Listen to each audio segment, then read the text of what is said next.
Alors Vincent, c'est quoi le film du mois? La question ne se pose même pas, c'est The Fabelmans de Steven Spielberg. Parce qu'il s'agit d'une furieuse lettre d'amour au 7e art déguisée en autobiopic. Derrière le règlement de compte doux amer avec l'histoire sentimentale plutôt spéciale de ses parents, Spielberg y raconte comment il a découvert le pouvoir absolu des images et du montage. En bonus, il donne 2 leçons de cinéma qui valent tous les cours universitaires du monde ou les commentaires abscons des critiques. Donc, c'est immanquable. Et si on n'aime pas Spielberg? Pardon?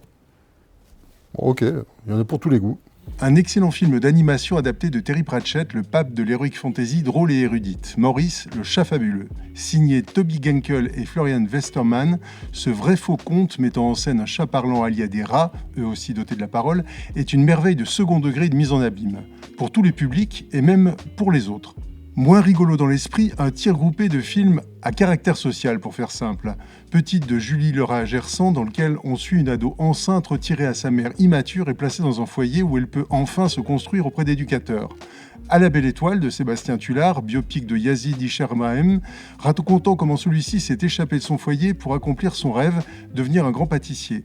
Et Astrakhan de David de Pesville, montrant, sur les traces de Piala et Truffaut, mais avec une touche onirique en sus, le quotidien d'un préado placé dans une famille d'accueil rurale, davantage intéressé par le revenu qu'il engendre que l'amour qu'elle peut lui offrir.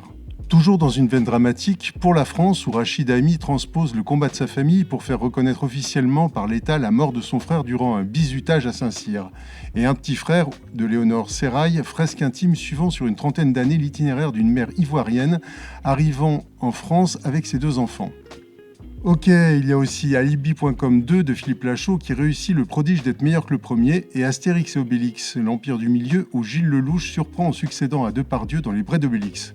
Toutefois, pour un vrai shoot d'Asie, autant se diriger vers la romancière Le Film et le Re-Hasard, où Aung Sang-soo raconte en une dizaine de plans bavards et romériens comment des rencontres fortuites autour d'une place de la banlieue de Séoul, entre romancières, librairies, cinéastes et poètes, peuvent déboucher, l'alcool aidant, sur un tournage. Ça fait déjà pas mal, non?